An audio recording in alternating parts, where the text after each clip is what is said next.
Well, folks, welcome back to another episode. Well, not the same old episode, but another Not Funny Guys Presents Andor Season 1. So I hope you're into Star Wars. Or you're into good storytelling, because that is definitely what Andor has to offer us. Now, before we start jumping in, I want you to note that this is a kind of a special kickoff episode. We're actually going to be looking at the first 3 episodes of Andor Season 1. And I wanted to do that because, in a way, Andor Season 1 did kick off the original premiere, did post all 3 of the episodes, first 3 episodes together. So I thought it'd be a good way for us to start things off is to tackle those 3 episodes together. But before we get into those things, whether you're a diehard fan or a newbie, I thought it was worth kind of understanding some of the structure and ideas and background going into this that I think would be worth us looking into before we jump into these episodes. So this episode might run a little bit long, but I think it's for the good. And all of this is going to be leading up to Andor Season 2, which premieres in April. We should be done with this rewatch beforehand, but I really want to get into these things. And when we get to Season 2, we'll be doing a day after kind of commentary.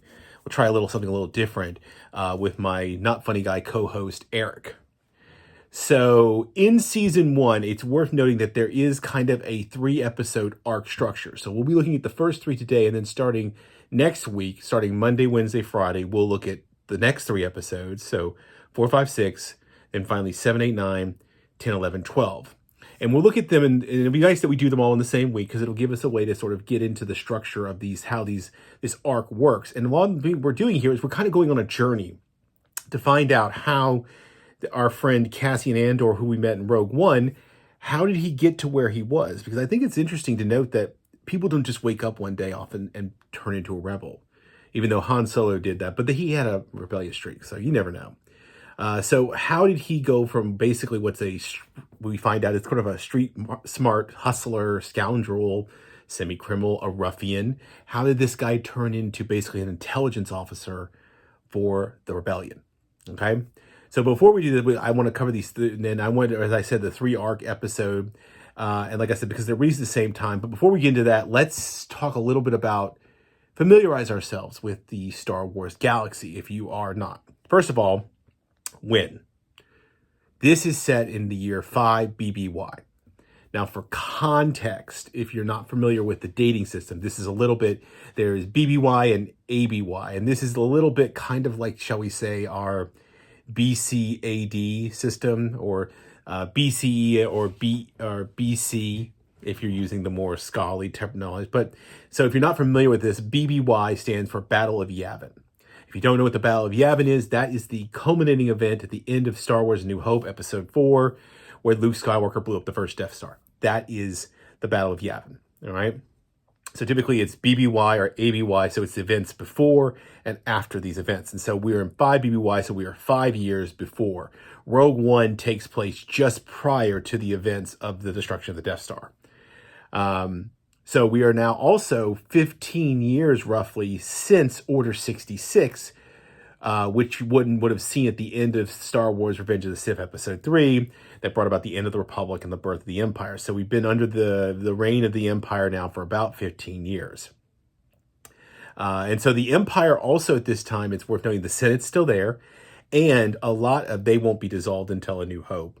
But also that the Empire at this point, when it comes to places like the Outer Rim, where most of our story is set, they don't necessarily Empire does not necessarily have a strong presence, but they tend to rely on subsidiaries, corporations, to manage and run certain things in the Outer Rim, rather than stretch themselves too thin, which will be a theme of what happens in this series. So speaking of that, where are we going to be taking place? Now, we're going to be primarily taking place on 2 planets in the Outer Rim, Morlana 1 and Ferrix. We will get a note about another one called Kenari, which I'll mention in a second. But we're primarily taking place in the Outer Rim, where this is where most of the first season takes place, with the exception of, we will move around a little bit, but for the purposes of our first 3 episodes, we are very exclusively the Outer Rim. So let's familiarize ourselves just a little bit with our planet. So first of all, let's start with Kenari. Kenari is not an outer rim planet. It is a mid-rim planet. It is something that we see in flashbacks in these episodes where Cassian Andor was born and where he was among a small group of surviving children after an Imperial mining accident rendered the planet uninhabitable. Or that's what we know. They do speak a language that is not translated for us in subtitles. But the Kenari language, they're very visual. You can kind of follow what they're doing and saying. But it appears that when we were on that planet, Cassian had a younger sister. That will be important for the plot later. And really, the language these children are speaking is made up of actually a combination. It was an original language created for the show, made up of Portuguese, Spanish, and Hungarian. Interesting real-world connection. Now, we see that in flashbacks, but our main real planets that we're going to be dealing with here are Morlana 1 and Ferrix. Now, Morlana 1 is an outer rim planet controlled by and run by the Preox Morlana Company, a corporate authority in charge of the entire system and several surrounding systems. Technically, it has a nominal overlordship, basically, of Ferrix. But Ferrix is mainly usually left to itself. And they're doing this on behalf of the Empire.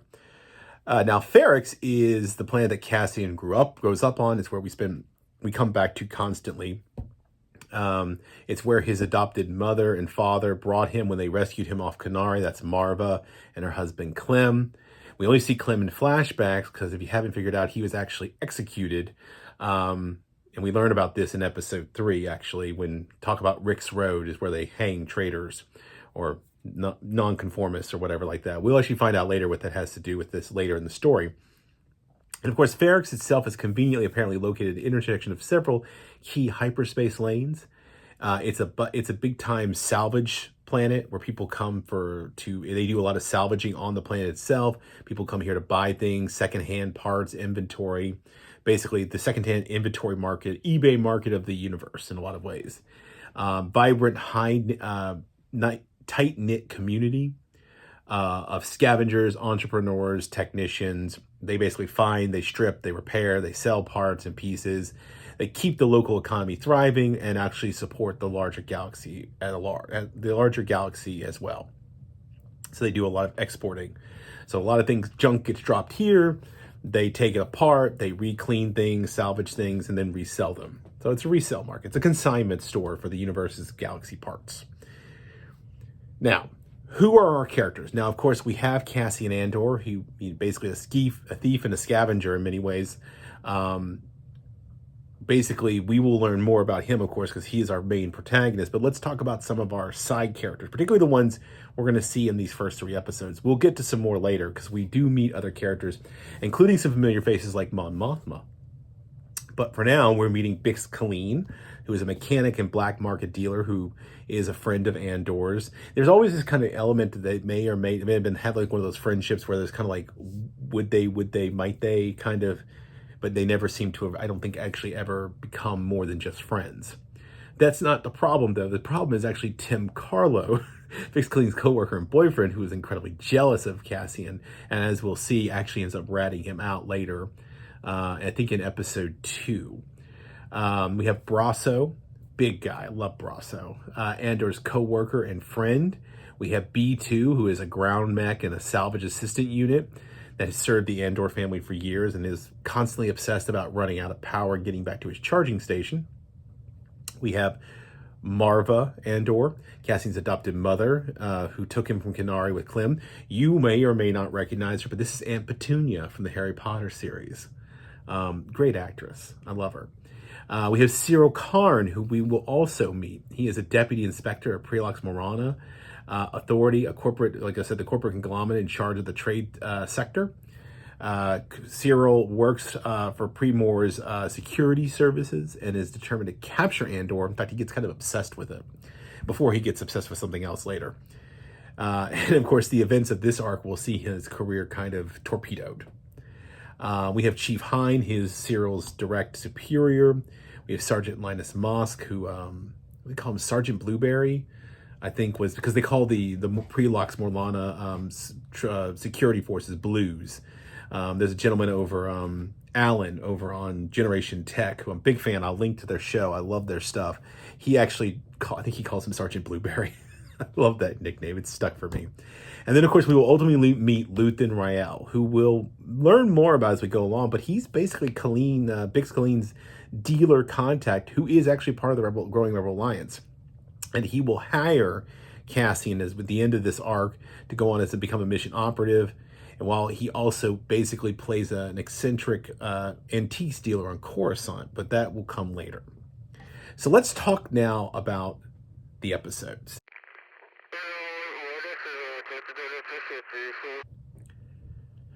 Let's start with episode 1. Now this, like I said, all these first 3 episodes, all of them aired September 21st, 2022. The first episode we'll be looking at is Casa, written by Tony Gilroy, by the way, who was actively involved in Rogue One. That's why this is sort of an interesting tie-in. And directed by Toby Haynes. We find ourselves here. We find that Andor has gone to Morlana 1. He's there to investigate a girl who they think is Kenari. He thinks it might be his sister. So there's this whole mysterious connection. While he's there, he gets into sort of an antagonistic situation with 2 security officers. When they find him later going back to his ship on the corridor, they decide to sort of hustle him and shake him down. They get into a fight. He headbutts one. He throws one into the wall, gets their blaster. We find out the one he threw into the wall is dead. The other guard, who was the worst of the whole group, it tries to convince him that they should, go in together. It was an accident. We can fix this. And he kills him, basically. And then he leaves. So he returns to Ferrix. He attempts to try and basically establish an alibi that he was with Brasso. He gets into kind of a back and forth with his adopted mother, Marva, and B2. So he wants them to sort of set up this thing. Then he goes to Bix and says that he has this Starpath unit, this rare piece of technology with seals intact. He wants to sell it to Bix's contact, Luthen. Bix reluctantly agrees to contact the buyer. Meanwhile, Bix's boyfriend, Tim, is suspicious of Andor, and he's also very jealous of him. That's kind of obvious. To improve his report to the Imperial authorities, Morlana 1's chief inspector of security elects to cover up. So the chief, Hines, decides he's got to go give a report back to the Imperials. He doesn't want to talk about this. He mentions that one of the guards was basically formally got demoted. But Cyril does not want to let this go. And even though his chief tells him, but he leaves, and basically Cyril's in charge. So Cyril decides to direct resources to find out this thing. He finds a way to, he eventually finds out how to, he eventually identifies Cassian's ship, traces it to Ferrix, learns the fugitive is on the planet, and that he's from Kenari. And he learns that because when Andor was there, he was talking to a madam at a brothel, basically. He mentions the Kenari connection. So he's put enough together that there's a male from Kenari, of Kenari descent, who's on Ferrix. So he's trying to put together these pieces. Now, we also, of course, flash back in this story to a young Cassian who is called Casa, hence the name of the episode. He was a group of Genaris who set up to find a crashed ship they saw go down on their planet. And he rebuffs his younger sister's efforts to join the search, leaving her behind to go with members of his tribal encampment to search for the ship. All right, that's where we leave off in episode 1. We pick up episode 2.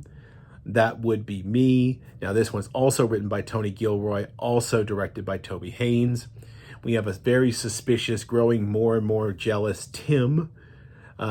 He's still suspicious of the relationship with Cassian. He ends up reporting Cassian, and the little APB comes through.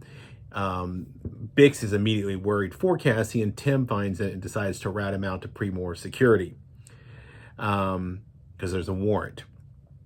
Cyril partners with Sergeant Lionel Mosk, who is interesting, or Sergeant Blueberry, an equally dutiful Pre-Mor officer, and they want to go arrest Cassian. And they eventually get a photo, an old one of him. B2 informs Cassian and Marva of the warrant, and she calls him out on, like, what did you do? Cassian is getting ready now to run from the planet. Meanwhile, Luthen Rael travels to Ferrix to obtain the Starpath unit. And then we also have another flashback where we find Kass and his fellow tribe members investigate the crashed ship near the massive abandoned industrial strip mining operation that was what undermined their planet. When one of their own is killed by a crew member who still survived, there apparently looked there's some sort of gas leak on the ship.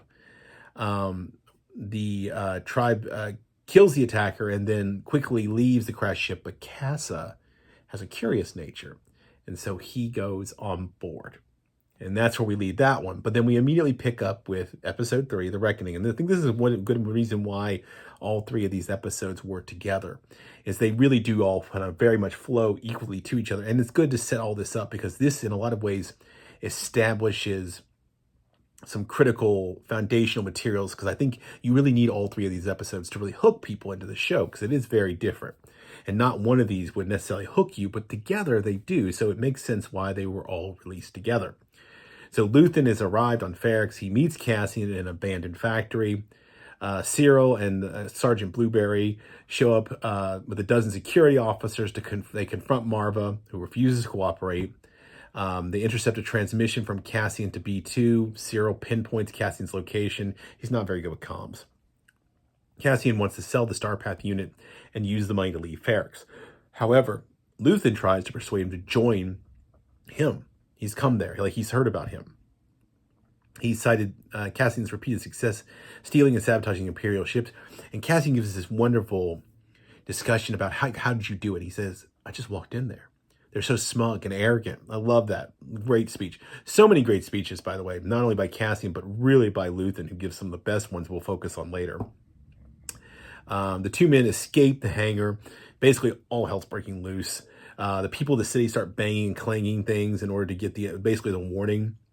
The 2 men, they actually capture Cyril when he's waiting to plant an ambush. And then they deceive them by putting bombs into one speeder. And Luthen had given this whole speech about always have an exit plan and all that kind of fun stuff about when you meet somebody. Bix, in her rush to aid Cassian, gets stopped by officers. And when Tim tries to get her released, he gets killed. Probably had it coming. She'd already figured out that he'd already kind of unwittingly confessed that he had been the one to rat Cassian out. They leave one of the things they look like they're trying to escape in is booby trapped, and when they confront it, it blows up and kills a bunch of officers. Another one was killed when they took off from the ship to do air cover, and same one who killed Tim. And Brasso had chained it to a large piece of metal. So there's a lot of casualties going on now among the Blues, as they're called. So like I said, the security officers were sabotaged. Luthen and Cassian eventually actually escape on a speeder together. Cyril and Sergeant Blueberry request an evacuation. And Cyril has this dead look in his face like, oh my gosh, my career is effed. And he is correct. This went horribly wrong for him. And of course, in a flashback, you finally see Marva, a younger Marva and Clem, find Cassian on board the ship, destroying the reflections and look like himself. Marva decides to take him, fearing his fate if he's discovered when rescuers from the Republic, at least that's what they say, come to recover the ship. She's afraid of what will happen to him, so they take him as a way of kind of saving him. And that brings us to the end of this one. Now, before I get to what we're going to be covering starting on Monday in our next arc, I want to take a small detour and to talk a little bit about the hero's journey. Because I feel like there is an elements of this that are very much built into the superstructure of so many stories, but this one in particular. If you're not familiar with the hero's journey, it's also called the monomyth. It's an archetypal story popularized by Joseph Campbell that basically outlines, loosely fashioned, the idea of a hero's journey through things. And there are kind of different things, but one of the things I think is so interesting, that brought this to mind, is that at the end of episode 3, at the end of The Reckoning, there are 2 parallel scenes that are set up. We have Kass aboard the ship, and this is the ship that, by the way, if you see him back on Ferrix, it's the ship he goes to outside of his own home, and he sleeps in this ship. This is the same ship that his adopted parents once used, that's been scrapped. He basically uses it like a trailer to sleep in, hang out in. But you see him on the bed looking at the window as they're taking off into the sky, and you can see the sun. And you see the exact same thing played out when he's in the ship with Luthen. And what we really are seeing here, in my mind, and something that I think is going to play out, and I want to track throughout season 1, is we're witnessing what they call in the monomyth the departure. This is where the hero is leaving behind the ordinary world, I think, right now. He is answering kind of a call to adventure. And the traditional hero journey has several pieces. Circular ideal is that since he does come back to Ferrix at the end, I think this is quite interesting. We're skipping over the refusal of the call, really. He did already try to do that with Luthen. He has kind of now met Luthen, his mentor, and in the sense of this part of the separation, he's crossing the threshold. He's leaving Ferrix behind. And really, in a lot of ways, he's entering a larger world. And that's where we'll pick up when we talk about the initiation and the return, which I think are elements that we'll see throughout the rest of our rewatch. So, thank you for watching along or listening along if you're just playing this along on a podcast or whatever. But we will next week we'll be looking at episodes 4, 5, and 6, followed by 7, 8, 9, and lapping up with 10, 11, 12. Our next episode on Monday will be Aldhani, and we'll be taking a look at that then. In the meantime, please like, subscribe, all that fun stuff. Follow along. Check out our podcast over there on Off the Reels, Not Funny Guys Present Off the Reels. We are still in the middle. We're hopefully getting close to the end of Rambo, but we are past Rambo 2 First Blood and First Blood Part 2, whatever. I hate the Rambo titles. I always think that when Abed talked about it in Community, he had it right. But we'll be getting to that, and we'll be looking at Rambo 3 come next week, so keep an eye out for that. Until then, be safe, and as Alan over at Generation Tech likes to say, my allegiance is to the Republic as well. Say not funny guys again? Not funny guys again! No, can you say not funny guys?